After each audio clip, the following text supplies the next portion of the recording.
Let us start our discussion with the Australia group.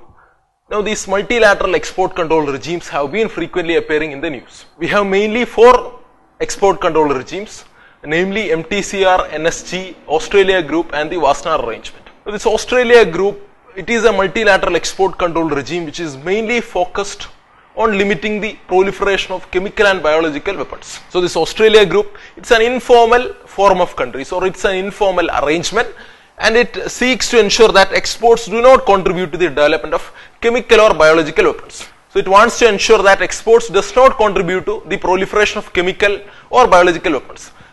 This Australia group, it was set up after the Iran-Iraq war, which happened during the 1980 to 1988 period, and in that war Iraq utilized chemical weapons. So that is why the Australia group was established, and Australia was the main country that took the initiative to establish the Australia group. That is why it is named, or it is called by the term Australia group. Now how will this Australia group achieve its aims? The Australia group aims to achieve its goals or objectives by using through the harmonization of export controls. So through the harmonization of export controls between different countries, the Australia group aims to achieve limiting the non-proliferation of chemical and biological weapons. The group meets annually to discuss ways of increasing the effectiveness of the participating countries' national export control or export licensing mechanisms to prevent the would-be proliferators from getting this kind of technology which can be used in making chemical and biological weapons. So there will be annual meetings with respect to the Australia group. Now whenever we discuss about different multilateral export control regimes, one thing we need to really remember is that none of the multilateral export control regimes, none of these four regimes, they does not impose any legally binding obligations on their participants. So there is no legally binding obligations.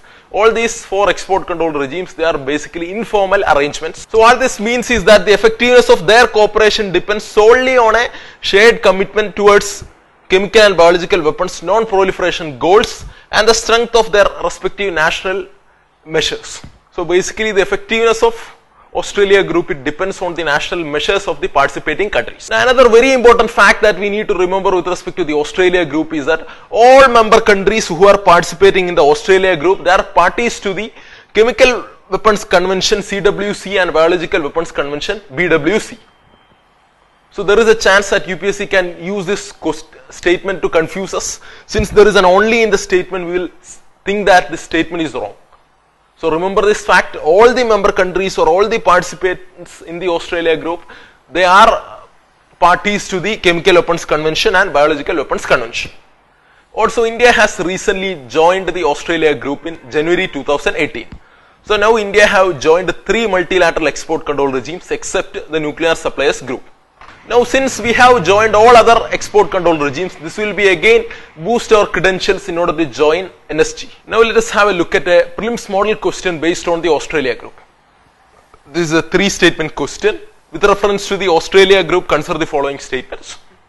It is a specialized agency of the United Nations. This is absolutely wrong.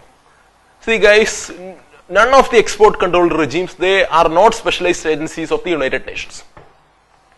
So the export control regimes, they does not have any connection to the United Nations. They are informal arrangements. Then second, it imposes legally binding obligations on participants.